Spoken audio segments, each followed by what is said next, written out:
Shalom, shalom, selamat pagi, selamat bertemu kembali di saat teduh berkemenangan pagi hari ini. Apa kabar Bapak Ibu, saudaraku yang kasih dalam Tuhan? Saya percaya kita semua senang dan bahagia. Mari kita datang kepada Tuhan, kita awali hari ini bersama dengan Tuhan. Kita berdoa. Tuhan Yesus, kami bersyukur dan berterima kasih untuk kasih karunia Tuhan, anugerah Tuhan dalam kehidupan kami, terutama keselamatan yang Tuhan berikan. Terima kasih juga untuk hari ini Tuhan, dan kami mau mengawali hari ini bersama dengan Tuhan, membaca dan merenungkan firman-Mu, karena firman-Mu adalah makanan rohani kami untuk kami boleh kuat dan baik menjalani hari-hari kami, jam-jam ke depan ya Tuhan. Terima kasih Tuhan, urapi kami dan berkati kami, supaya kami mengerti dan firman-Mu memberkati setiap kami yang mendengar. Terima kasih Tuhan, dalam nama Tuhan Yesus kami berdoa dan bersyukur. Haleluya. Amin. Bapak Ibu saudaraku yang kasih dalam Tuhan, firman Tuhan untuk kita pagi hari ini terambil dari Kisah Rasul pasal pertama ayat yang ke-8.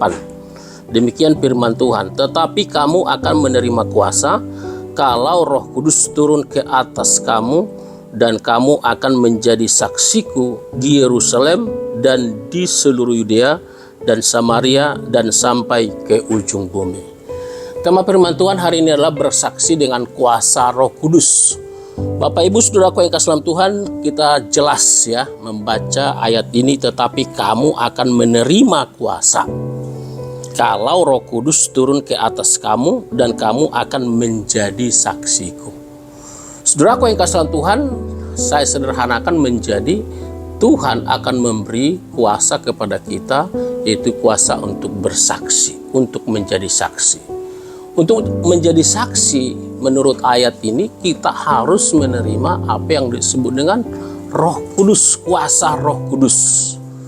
Nah, kita sudah sering mendengarkan ayat ini. Kuasa di sini dalam bahasa Yunani dunamos, dinamit, ledakan yang dahsyat, yang luar biasa.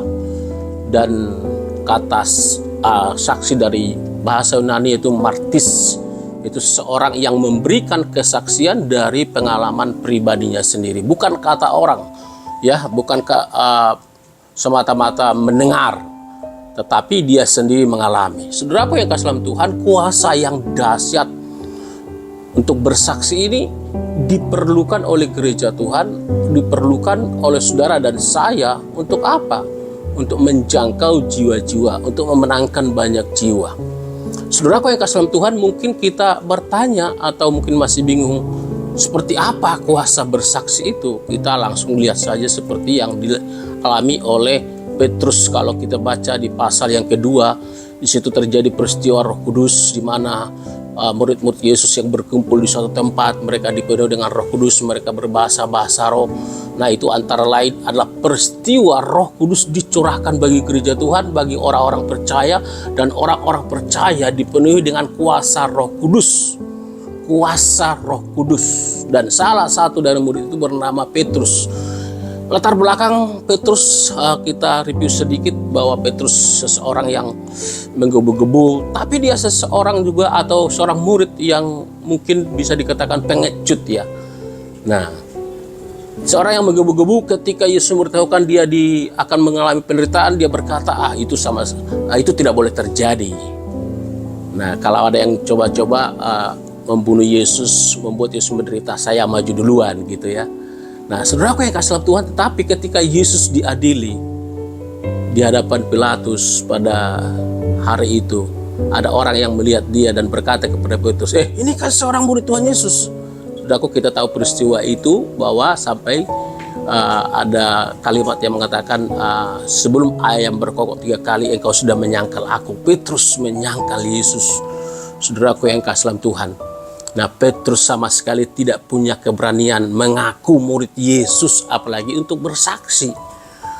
Tetapi apa yang terjadi saudaraku kalau kita baca di pasal yang kedua, pasal yang ketiga dari Kisah Rasul ini, maka kita akan menemukan di sana apa yang disebut dengan judulnya saja di pasal 3 berkata, Petrus menyembuhkan orang lumpuh.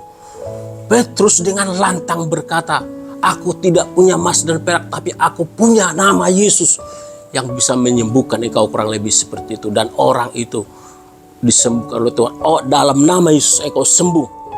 Nah, saudaraku yang kasih dalam Tuhan, di ayat 6 dikatakan, tetapi Petrus berkata, emas dan perak tidak ada padaku, tetapi apa yang kupunya kuberikan kepadamu. Demi nama Yesus Kristus, orang Nazaret itu, berjalanlah.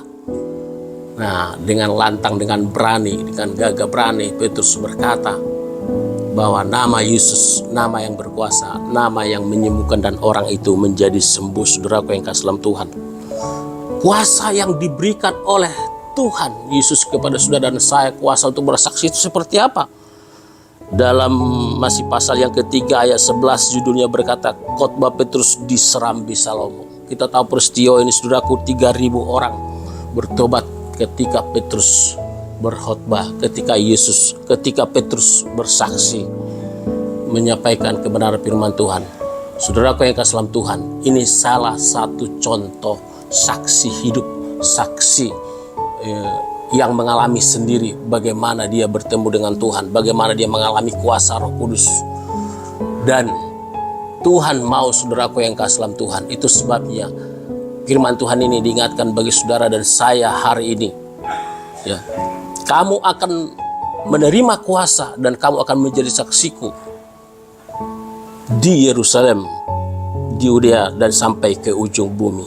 Saudaraku yang kasih dalam Tuhan, nah ini berbicara tentang lingkungan yang lebih dekat, ya, kemudian lingkungan yang lebih luas, lingkungan yang lebih jauh lagi. Tetapi yang pertama harus kita tangkap bahwa gereja Tuhan, saudara dan saya, orang-orang percaya, ketika peristiwa pencurahan Roh Kudus itu, Roh Kudus sudah dicurahkan, kuasa Roh Kudus untuk bersaksi itu sudah diberikan kepada saudara dan saya. Tinggal saudara memulai. Saya masih ingat waktu itu Rehat Bongke berbicara, kalau saudara belum memulai, maka Roh Kudus itu tidak mulai juga bekerja dalam diri kita, dalam pelayanan kita. Ini terutama tentang bersaksi. Kita mengenal Rehat Bongke itu seorang penginjil dengan penginjilan dengan api. Itu dahsyat, luar biasa. Jadi bagaimana kita tahu bahwa kuasa Roh Kudus dicurahkan bagi kita? Kita harus mulai berbicara, baik dalam berbahasa roh, ya, berbahasa lidah, maupun dalam bersaksi atau memberitakan Injil. Nah, kita akan menyadari, kita akan merasakan, kita akan mengalami, dan Roh itu akan bekerja kalau kita mulai bersaksi, mulai melayani, mulai berbahasa roh. Dan Roh itu akan bekerja dengan dahsyat, dengan luar biasa. Sekali lagi sama seperti pada Petrus, ya, Petrus yang latar belakangnya, ya intinya dia tidak pemberani, dia pengecut, dia penakut, dia menyangkal Tuhan Yesus 3 kali. Tetapi setelah dia menerima kuasa Roh Kudus untuk bersaksi, dia menjadi seorang pemberani dan dia memberitakan Injil dengan luar biasa. Kiranya kebenaran firman Tuhan ini memberkati saudara dan saya, gereja Tuhan, dan saudara yang mendengar firman Tuhan, yuk rindukan saudara menjadi saksi, dan ketahuilah kuasa Roh Kudus sudah dicurahkan bagi saudara dan saya untuk menjadi saksi Kristus. Amin. Untuk firman Tuhan kita berdoa. Terima kasih Tuhan, terima kasih Bapa di dalam surga, kami telah mendengarkan kebenaran firman-Mu. Kami percaya Tuhan, peristiwa Pentakosta itu sudah kami alami, dan setiap kami orang yang percaya kepada-Mu, gereja-Mu, sudah Engkau berikan kuasa untuk menjadi saksi hidup Tuhan, saksi berdasarkan pengalaman kami sendiri, sama seperti yang dialami oleh Petrus. Yang kami tahu Tuhan, latar belakangnya bukan seseorang yang begitu berani memberitakan Injil-Mu, tetapi ketika dia dipenuhi dengan kuasa Roh Kudus untuk bersaksi, dia menjadi seorang pemberani, dan dia dengan lantang berkata, dalam nama Yesus engkau menjadi sembuh. Dan dia berkhotbah begitu luar biasa Tuhan, berapi-api. Dan kami pun berharap Tuhan, berdoa dan memohon kepada-Mu, penuhi kami, gereja-Mu, orang-orang percaya-Mu dengan kuasa Roh Kudus-Mu, supaya kami bisa menjadi saksi Tuhan, supaya kami bersaksi, dan berikan kami keberanian memulai Tuhan pelayanan kami, kesaksian kami. Terima kasih Tuhan Yesus, terima kasih Bapa. Kami datang menyerahkan hidup kami ke dalam tangan-Mu sepanjang hari ini. Jika di antara kami Tuhan yang mendengarkan firman-Mu, ada yang sakit Tuhan Engkau sembuhkan, yang lemah Engkau kuatkan, yang berduka Engkau hiburkan, yang punya pergumulan persoalan apapun Tuhan Engkau sanggup memberikan jawaban jalan yang keluar bagi kami. Engkau Tuhan berkuasa dalam kehidupan kami. Kami datang menyerahkan hidup kami ke dalam tangan-Mu ya Bapa. Terima kasih Tuhan, berkat-Mu atas kami. Dan kemenangan demi kemenangan kami akan alami bersama dengan Engkau Tuhan. Terima kasih Tuhan, bagi mulai segala hormat, pujian, dan kemuliaan. Dalam nama Tuhan Yesus kami berdoa dan bersyukur. Haleluya. Amin. Demikian kebenaran firman Tuhan untuk kita hari ini. Shalom, Tuhan memberkati.